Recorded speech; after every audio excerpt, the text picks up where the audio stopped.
Are you in a rut right now with the way that the inflation and this economy is handling you? Well, let's talk about it. All right. Make the money. Don't let it make you. Don't forget to subscribe to my channel, like, comment, and share this video.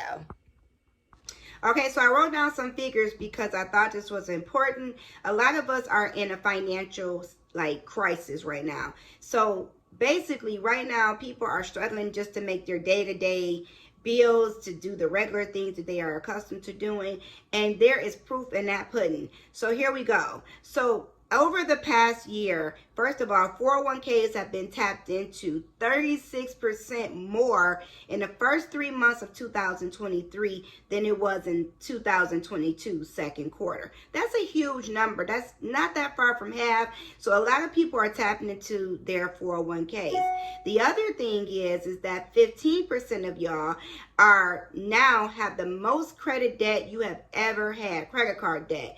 And actually, it's the highest that TransUnion has seen in the last 10 years. These are reports made by CNBC. So here's the thing. People are tapping into their 401k and using their credit cards way more often simply because inflation is out of control. Federal Reserve has increased their rates multiple times. Therefore, what's happening is your credit cards are now also increasing their rates up by now 5%, which means the average credit card is over 20% interest rate. That is crazy. But the good news is this. More than 76% of folks who went to their credit card and asked for a reduction in rate got one. So all you can do is ask for some help. Don't sit and suffer in silence.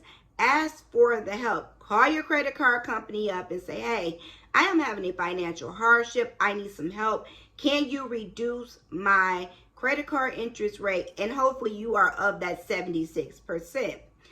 What else can we do to save ourselves during this terrible time? Most importantly, I want you to remember inflation is always temporary. It's never a permanent situation. So always think long term that this is not going to last forever. You will not suffer forever. This I can promise you. So you can look up inflation over years. It's never a permanent situation. We are just in a bad situation right now. And most people, most politicians and things alike are not looking to accept this or say it out loud. But we all know the truth. We are definitely in a recession. So here's some things you can do to save yourself and survive the recession. The first thing is you want to look to, if you have high credit card debt, you want to look to your banks and your credit unions for a personal loan or debt consolidation loan.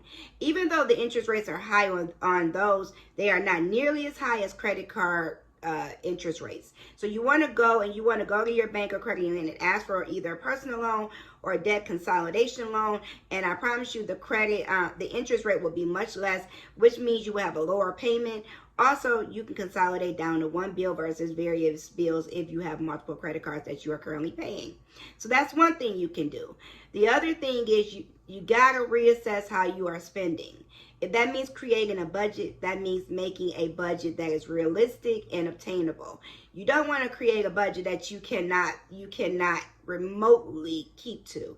You want to make a budget that with your real self in mind, how you can change your spending, because believe me, some of your spending is not going to change, at least immediately. You are going to have to be honest with yourself in terms of your spending. Another thing you can do is become a sales shopper. Stop buying things full price. Start looking for those sales so you can save your money. It may not seem like a lot, but those twos and fews truly do add up.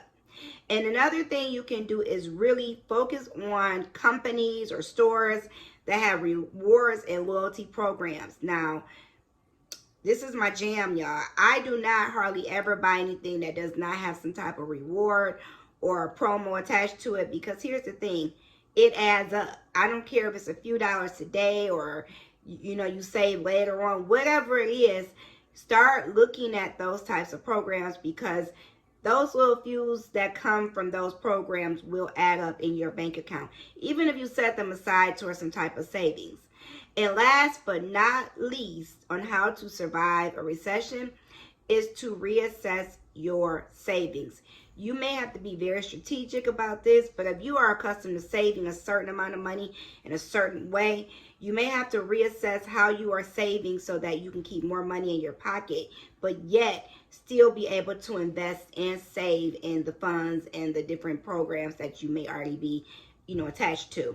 So I don't want you to say, no, I'm not going to save anymore. I want you to really come up with the best plan to get the maximum benefit from your money while you keep some of the money in your pocket.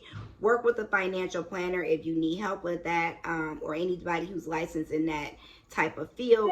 Don't go at it alone. I promise you it'll be better off if you get some help if you are not sure how to do that yourself.